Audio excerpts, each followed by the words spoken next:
Hi, this is Michael. I'm here to show you how to install spark plugs on this is a Type 1 engine. Usually goes into a Volkswagen Beetle. You could also put these into a Type 3 or a Type 2, but obviously Type 3 has a different configuration than this. So anyway, a couple tools that you're going to need are the 13 by 16 um, socket for the spark plugs. So they fit in there like that. I think I can't remember my spark plug wires. So there's a couple different types of spark plug wires out there, and the ones I have here, I'm going to kind of show you. They have a situation. There's like a little, I don't know if you can see it, but there's like a little wire in there. So if you try to stick the spark plug in there, it won't actually. No, actually, let's wait for that. Actually. Well, oftentimes I have to take off the little black. Sorry, I just need to look at the light real quick.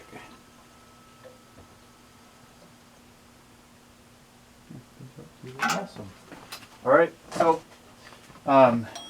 these spark plug wires that I have, they accommodate for this metal piece. Oftentimes the Bosch spark plug wires don't. I usually take a pair of pliers and unscrew this off, and then there's like a screw on there, and then usually they go right into the spark plug wires.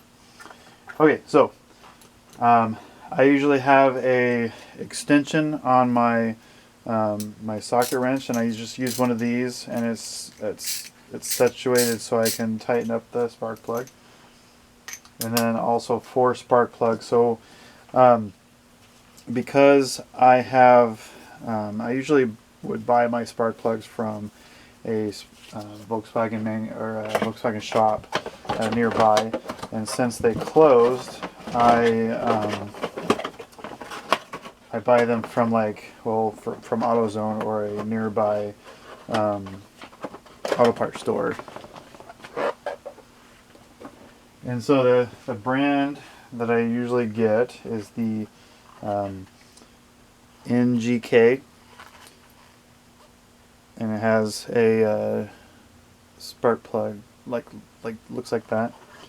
So the spark plug gap, I checked that on all of them before I even install, is the 0.025, and so I usually make it so it's tough to get through the gap there. So I'm going to gap all of these before I put them in, or even attempt to put one in. That's just the way I do it. So it just like kind of barely snags onto it. So far these are gapped pretty good to what we need. Two more to go here.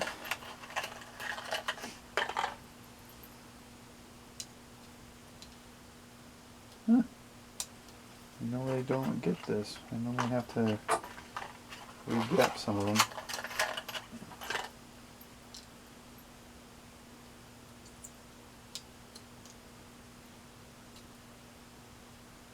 That one's good too.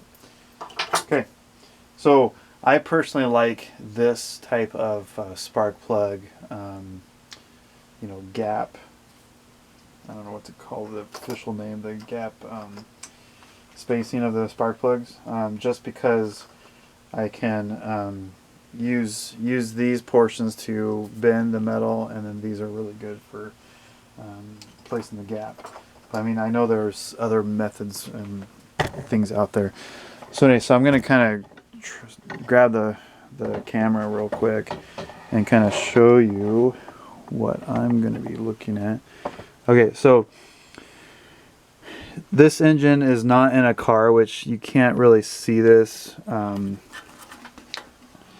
if it was a in the car. So it's kind of nice to get this to see it outside of the car.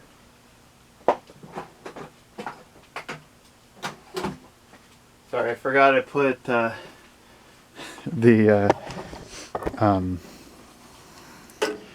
paper in there, so I didn't accidentally place something into that hole and then have a world of hurt trying to figure out how to get it out before, or excuse me, without actually you know, cracking open the engine again, because that's a lot of work to go through to so hopefully you could see it in there. Lighting's not the greatest.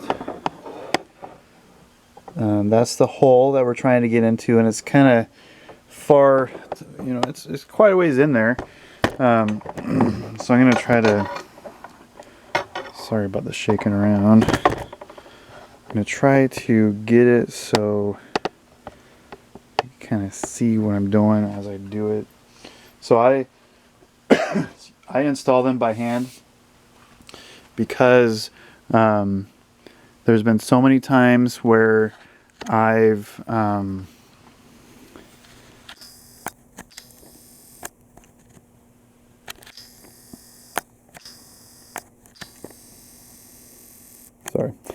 so many times where I've stripped the threads, and one of my first cars, in 1970 Volkswagen Beetle, and I was going up a hill and one of these spark plugs shot out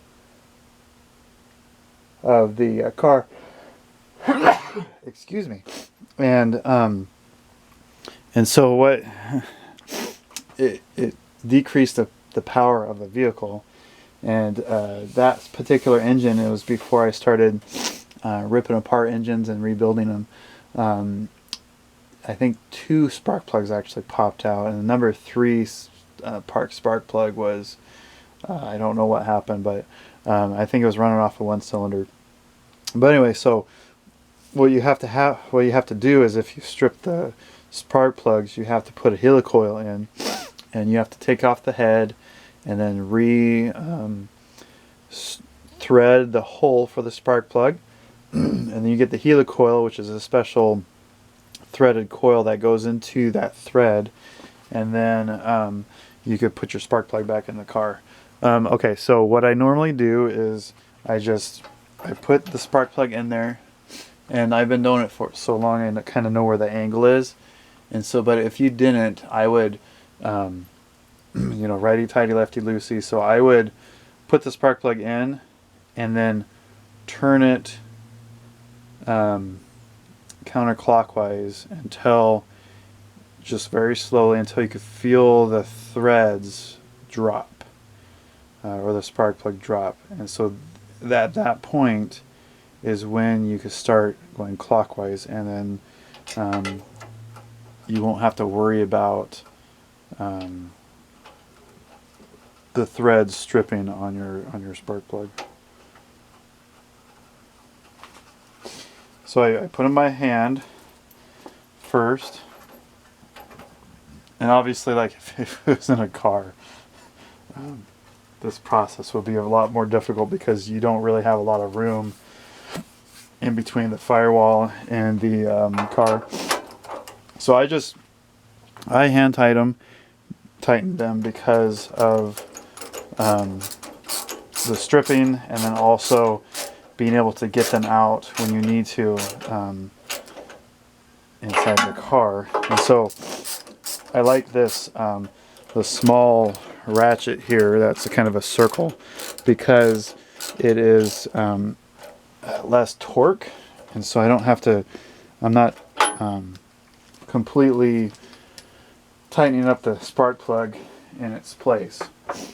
And so I got to do the other two on the other side, but essentially that is how I personally install the spark plugs. I know some people, they install the spark plugs with a certain type of stuff called, what is this? It is Antiseize lubricant. And so I use this on a lot of different bolts and parts, especially for the exhaust nuts, because that's where it gets, in my experience with rebuilding these engines, the bolts on the exhaust manifold gets really hot, or muffler, and then they start stripping and or not stripping, they seize up, and you can't get them. Oops, I forgot. I put paper over here on this side too. Boner. So anyway, so hopefully I don't cut off my head, but that is how I've been installing spark plugs on Type 1 engines for quite a while. I've used to strip them pretty good at the beginning, but that's how I felt. That's how I did the process of backing it out counterclockwise, and then to go the clockwise, so you can actually tighten up the spark plug.